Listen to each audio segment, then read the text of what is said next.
Should I update to Windows 11? July 2024. The answer actually hasn't changed all that much. This article on which this video is based has been around now for about 3 years.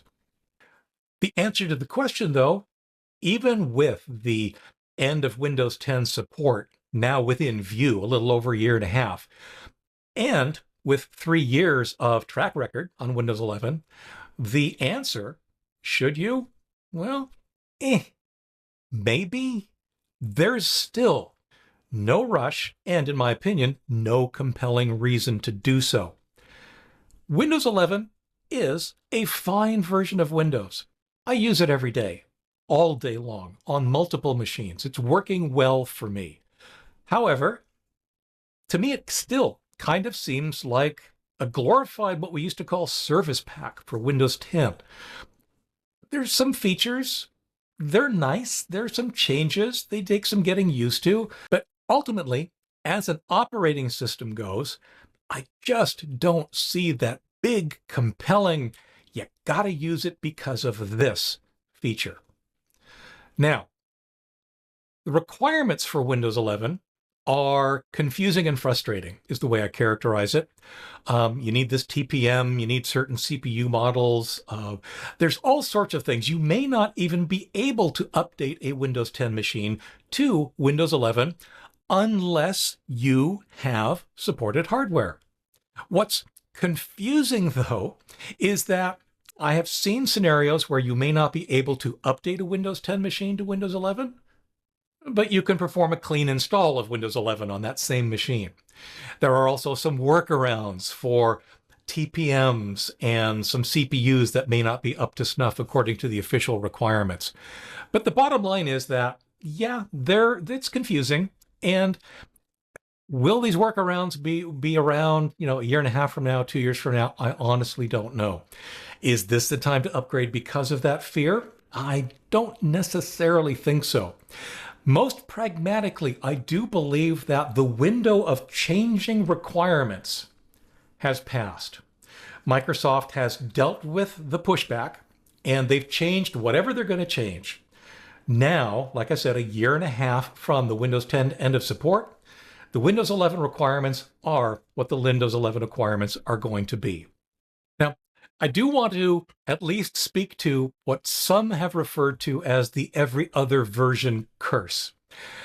This is absolutely not a reason. It is not based in any real, I can't point to data that says this is a thing, other than the gut feel of a lot of people around the world.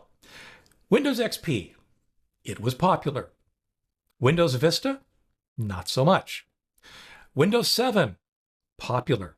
Windows 8 and 8.1, not so much. Windows 10, very popular. It's on 1 billion machines. Windows 11, well, if we stick to the pattern, one might be worried that it's not going to be so popular. Initial indications are that it might actually break the pattern. It's slowly being adopted at a pretty reasonable rate, and I don't really see that there are a lot of deal breakers, unlike some of those other previous versions of Windows, that would cause people to avoid it at all costs. Yep, there are things that people have to get used to, and some people don't like getting used to those things, and they'll probably keep using Windows 10. But I do think Windows 11 adoption will continue to go on. So, make of the pattern what you will. Now, there are people who can and should play with Windows 11. I'm obviously one of them. People that do what I do need to be able to speak to the current version of the operating systems. Other folks who are leading edge kind of users, they'll have valuable feedback from Microsoft, and they have had feedback over the past 3 years about Windows 11's strengths and shortcomings and what Microsoft should or shouldn't do about them. However, if you find yourself in a position where you're actually having to ask, should I upgrade to Windows 11? My answer remains, probably not. Probably not yet. Again, there's really no compelling evidence to do so. I may change my mind in a year. We'll talk then. But for now, keep using Windows 10. Now, there is one very interesting exception to this avoid it kind of scenario. There's no need to get it kind of scenario. And that is simply this. If you get a new machine, it's probably going to come with Windows 11. Great. That's fine. There is no reason to avoid Windows 11. There's no reason on a working Windows 10 machine to proactively upgrade to Windows 11, but there's no reason to avoid Windows 11 if it happens to come pre-installed. Like I said, it's a fine operating system. I use it every day. So, bottom line, if you're running Windows 10 and you're happy with it, there's no reason to upgrade just yet.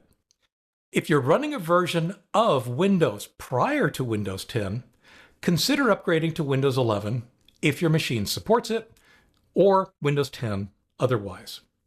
If you get a new machine and it has Windows 11, hooray, that's fine. Keep using it. If you learn of some feature or some aspect of Windows 11 that speaks to you, that looks interesting, then sure, by all means, feel free to upgrade.